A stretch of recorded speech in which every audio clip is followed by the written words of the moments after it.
But the Lions dominant over the Atlanta Falcons. 7 sacks for the defensive line. Desmond Ridder, 21 of 38, 200 yards. No interceptions, but no touchdowns as well. But again, Lindsay, it is something that I talked about in the pregame show here on Woodward Sports, where I don't want to hear it. I don't want to hear about pressures. I want to see you get to the quarterback. And they got to the quarterback, Lindsay. And they were simply dominant. That front 7 for the Detroit Lions. Anzalone's flying around, making play. I didn't really hear anybody talk about Alex Anzalone a lot. He's been good.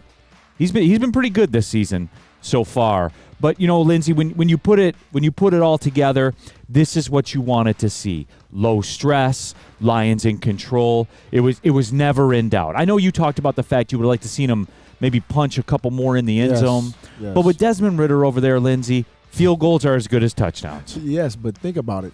You're not preparing for Desmond Ridder. You're preparing for bigger and better things. So you want to score. You want to get touchdowns, not field goals. When you're playing in the top of that division, you're going to be playing teams that are going to score, that are going to put 21, 28 points up on the board. So you have to get ready for that, and just field goals against a team like that, of course, that's fine. But going forward, you need to punch those things in and turn them into 7 more times than not. No question.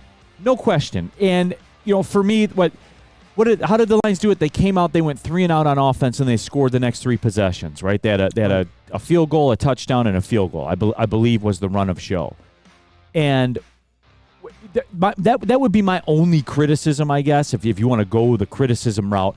My only criticism, I liked what they did in basically getting 3 possessions for 1. You guys know I'm big on this around halftime because I've noticed a theme. That's what good teams do, and that's what the Lions did. They're getting the ball to start the second half. They scored towards the end of the second quarter. They got the ball with an opportunity to do it again. They didn't. That kind of stunk. Right. They got the ball to start the quarter and to start the second half. And they were in a position, Lindsay, where if you score a touchdown, it's over. Because then you're up 20-3, and Desmond Ridder has done nothing to this point. So what makes you think he's going to score 17 in the second half? Well, we knew that was highly unlikely. Yeah, exactly. So Lindsay, for me, rock solid A, because it is what I asked for.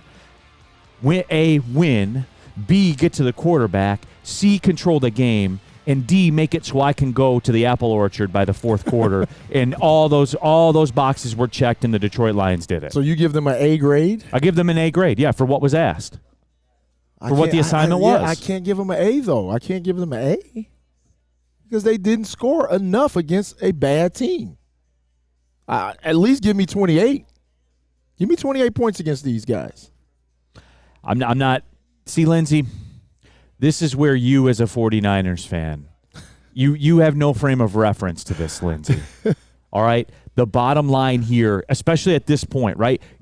I won't say we were at critical mass. However, we were at DEFCON 3. You know what I'm saying? If this were War Games, we were at DEFCON 3 as Lions fans. They put the fire out yesterday. Lindsay, I just go back. Did you ever feel the Lions were threatened? Were the Atlanta Falcons ever a threat? I told you the only thing I felt was the fact that I was watching the game and they appeared to be totally dominating the game. But when I looked at the score, it was still a 1-score game, and I'm like, why? It seems like they should be ahead way more than they are. If you give me their offensive line intact, I would agree with you. But also, if you give me their offensive line intact, they probably do get to 28. Again, I'm not. But the facts. I'm not going to get caught up haggling here. Yeah, man. but the facts are, you have to play with who's there, and they did, and they did, and they controlled the game, and were never a threat to lose. But yet and still, if you're thinking big picture and you're thinking about who you will have to face in the future and going forward, preparing for that. You have to start understanding you have to punch that ball in the end zone as much as possible. And field goals aren't going to get you where the Lions are trying to go. Well, you do understand, though, Lindsay, right? Like the Atlanta Falcons have arguably the best safety in the game. Flannel, mark me on this. Jesse Bates is up there. Yeah, he's up there. He's up there. Yeah. Like, you don't have to go far to get to Jesse Bates' name when you start listing off safeties in the game. Okay. He made a play. He made a play. He got a pick. I'll give him that. They got the best safety, okay? They got a very, very good defense. It's not elite, but it's good. I'd say, Flannel, would you put him upper third of the league, 10th, 11th? Yeah, about that range, yeah. I'll take it, Lindsay. I'll take it. And the offense didn't have their fastball in the second half. They were good in the first half. They weren't as good in the second half. Right. If you want if you want me to be critical of something, yes, that's it. I don't want you to be critical of something. I just want you to think about what you're preparing for.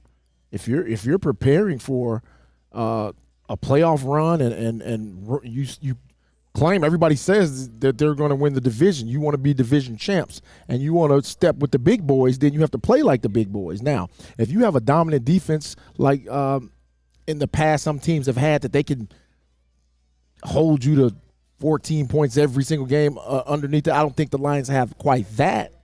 So they're going to have to score a little more. No doubt, and we'll see how it kind of comes back together from an offensive line perspective. And yes, I did see that too. They did have some attrition. Matt Nelson did go down in the game. Have we heard anything, Flannel? Like, have our Lions people had any updates or anything like that? I haven't heard anything. You haven't heard anything? All right, so we'll kind of keep an eye on that, monitor that, how that goes on. Pistons fan 11, Jahmyr Gibbs got it done. Yes. When it mattered most. And he looked like he got stronger as things went on. See, I got to give me a Gibbs jersey. That's my next jersey. I want a Gibbs jersey. That's what I want. So because you're all in. I told you from day one. He's got it. He's got it. And he shows flashes of it. Yes. 17 for 80, man, is pretty rock solid. Pretty rock solid, man. You're pushing five yards a carry. Oh, that's all you can want. It was... it was interesting. It took a minute to get the engines fired up for him, but it's like that in this league. You got to go through the process of an NFL game as a running back, and more importantly, as a defensive line, as a linebacking. And think about it. This was his first time actually being the guy. Usually he was coming in and kind of spot playing, but now he got the bulk of the carries, and he did a hell of a job. Right. He's a stud, man. And just Matt Broder just texted me, no update on Matt Nelson yet. Okay. So just confirming that. Damn.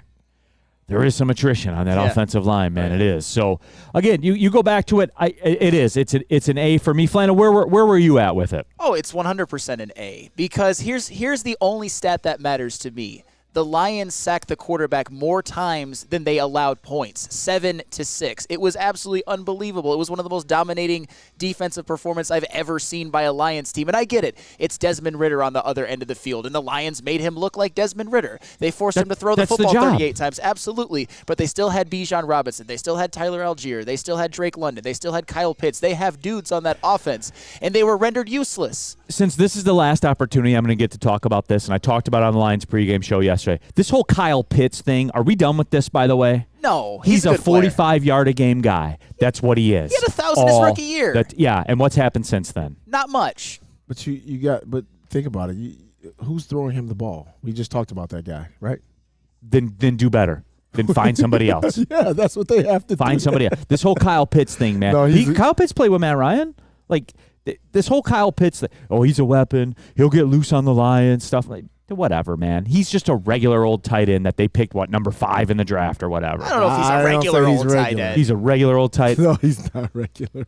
Tell me a dynamic Kyle Pitts moment ever. He had 1,000 yards as a rookie. That's the second most in a season all time by a tight end. 1,004 with 1 touchdown. 1,026 if you want to get granular. I feel like Sam Flannel right now. 1,000 yards with 1 touchdown. All right, but 1,000 yards as a tight end, only one other person's with done one it. That touchdown. was Mike. Fine. He's regular. He's better. He's regular. He's in the Hawkinson tier to me. He's in the T.J. Hawkinson tier. He's a Amazon bin store T.J. Hawkinson. I don't think so. He's a 5 below T.J. Hawkinson. I mean, he was probably their most productive receiver yesterday. Not that matters at all because the Falcons offense did nothing, but still.